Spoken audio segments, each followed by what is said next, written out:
நொறுங்கொண்டு பணிந்த ஆவியுள்ளவர்களை உயிர்ப்பிப்பதற்காக அவர்களிடத்திலே நான் வாசம் பண்ணுகிறேன் என்று சொல்லுகிறார். ஹல்லேலூயா. இந்த உயிர்த்தெழுந்த நாளில நீயும் உயிர்ப்பிக்கப்படுவாயா? உன் சோர்வு மாறட்டும். பரிசுத்த ஆவியானவருக்கு இடம் கொடுப்பாயா? எல்லாருக்கும் எழுப்பி நிற்போம். கண்களை ஹல்லேலூயா. ஸ்தோத்திரம் ஸ்தோத்திரம் ஸ்தோத்திரம்.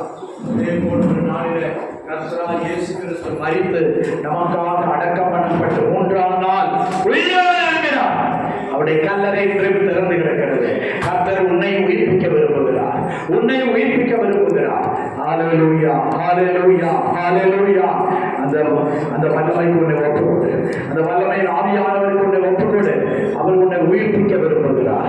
உன்னை மறுரூபப்படுத்த விரும்புகிறார். மறுரூபமாய் மாற்ற விரும்புகிறார்.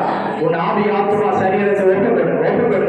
எழும் என்று ஆண்டவரே என்னோடு பேசின நல்ல வார்த்தைகளுக்காக ஸ்தோத்திரம். ஆண்டவரே என்னுடைய மரணத்துக்கு ஏதுவான இந்த சரீரத்தை அப்பா இந்த மண் பாத்திரத்தை உடைய மகிமையின் ஆவியாக நிரப்புக ஆண்டவரே.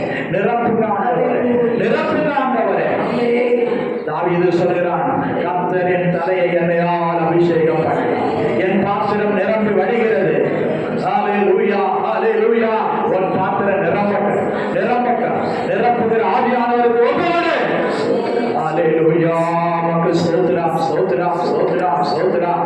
வல்லமையின் ஆவியானவர் என்னை வந்துவிட்ட காரணத்தினால் கைகளை பாடுவோம். பொல்லாத சாத்தானே ஒரு சொல்லாலே விரட்டி விட்டேன்.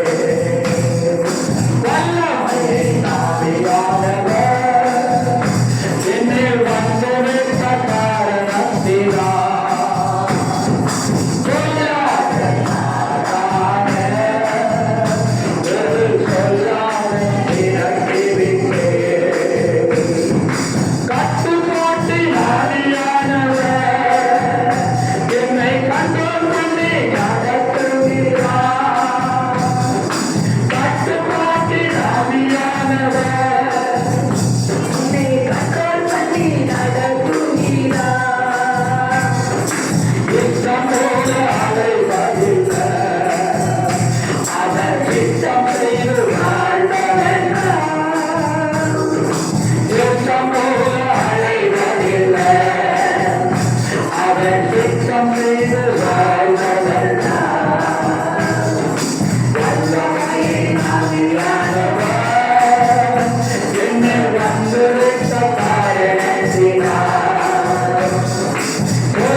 அறிவிக்க